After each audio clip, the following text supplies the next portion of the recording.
Welcome to Pridetime. I'm Gilberto Pinella, and today we are One St. Louis with the president of One St. Louis, Deborah Chaperes. But first, if you are not familiar with the diversity of programs that STLTV offers to our community via cable channel 992 or U-Verse 99, also you can find us on YouTube, Facebook, and all the social media.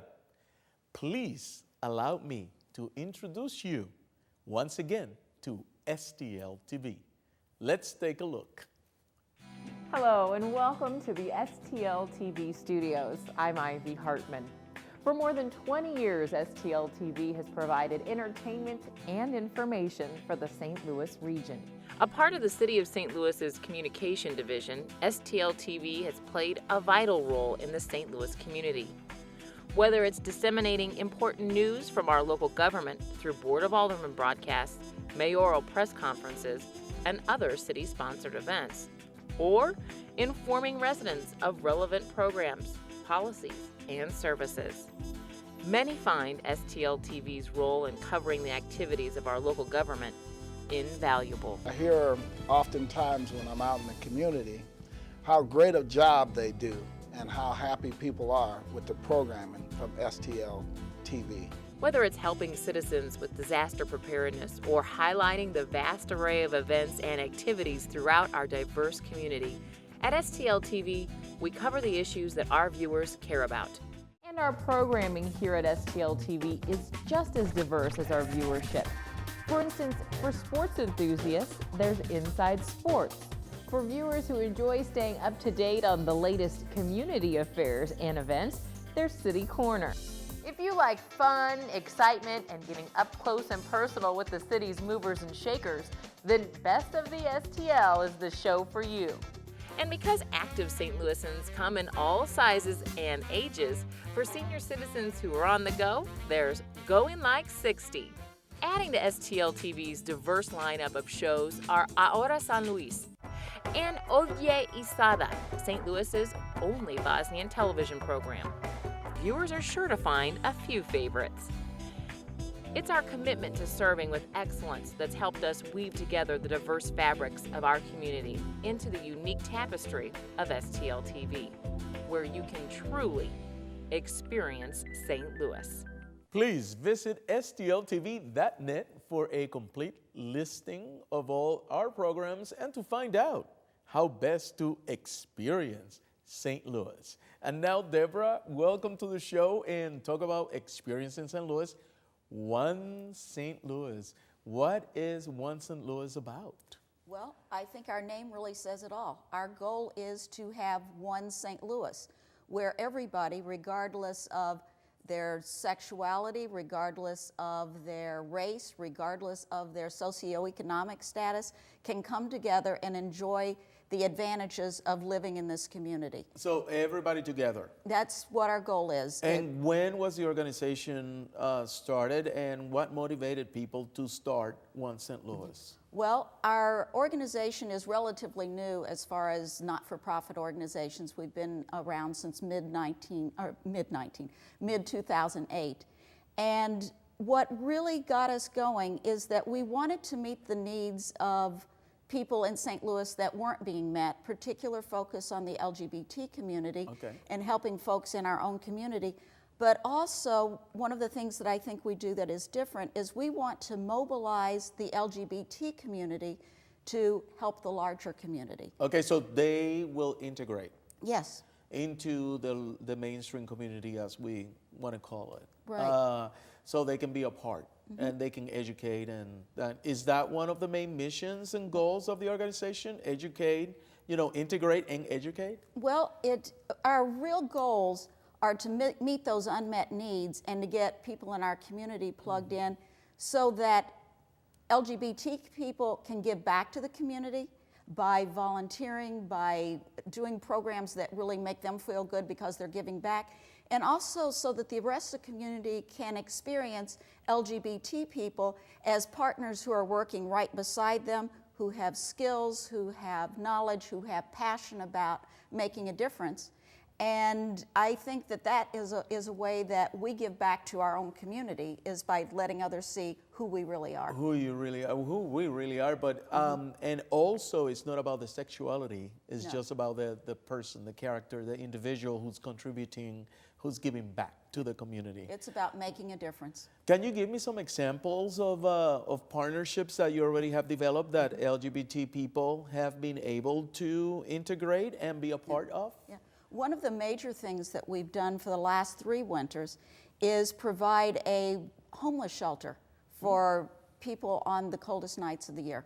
Oh. And so basically we have volunteers from the LGBT community and also from the straight community who come together to welcome guests to spend the night. We provide them a meal, we give them a cot, we give them an opportunity to take a shower, we make them feel at home. And keep them inside on the coldest nights of the year, saving lives too. Saving lives too. Now, is that a particular space that you have every year so people know where to go? Yeah. Or is it something that floats? We work with the broader St. Louis Winter Outreach Group, who has locations around the city. One St. Louis partners with Metropolitan Community Church of Greater St. Louis on South Broadway, and that's where we have the shelter. So they provide the space and the utilities, we provide the volunteers, the food, the hospitality. Wow, that is amazing. I really appreciate that because there's so much need in St. Louis and it goes beyond your sexuality. Absolutely. And I love the fact that the mainstream, the straight community is working alongside with the LGBT community to make somebody's life a little bit better. Yeah. So we're going to talk more about One St. Louis when we come back from break. Okay. And events that you have coming up, because I know you got a lot going on. We do. Right here in St. Louis. Okay. So don't go anywhere because we're going to come back with more Pride Time right after this station break.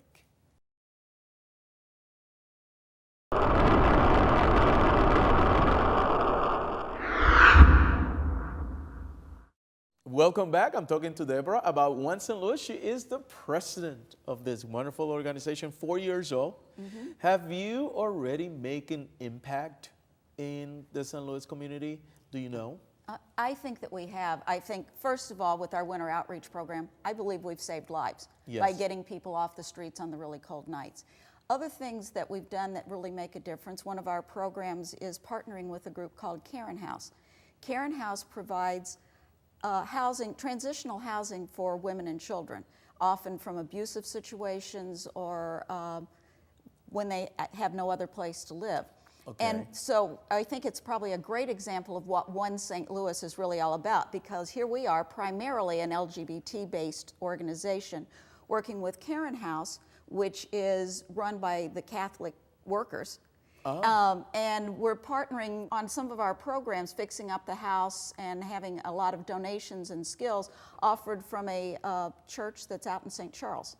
Oh, So it's really bringing the a whole lot community. of constituencies together and to make One St. Louis. And what are the impressions of people when they first talk about, okay, One St. Louis, what is that about? And then like, oh, it's an LGBT-based organization. But then they start working. Are their tolerance or their impressions change? I think that after about 30 seconds, when we're all talking about what we really care about, the projects that we're working on, nobody cares about anybody's sexuality. That's It's awesome. all about getting the job done, making a difference. So our experience of working with these other groups is people are, where can I sign on? How can I be part? How can I join in?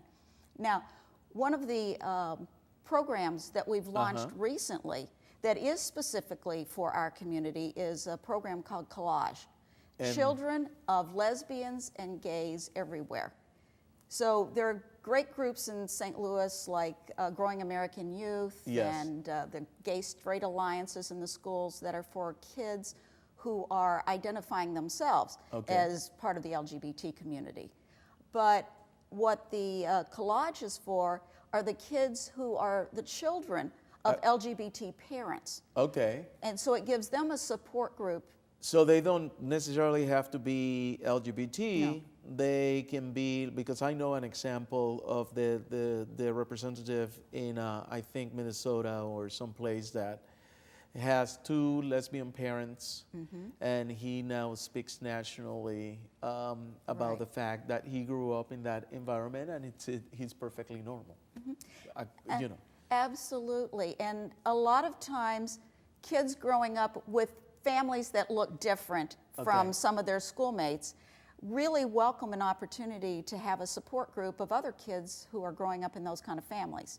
So Collage is a program that, again, is national, but One St. Louis has relaunched it here in St. Louis.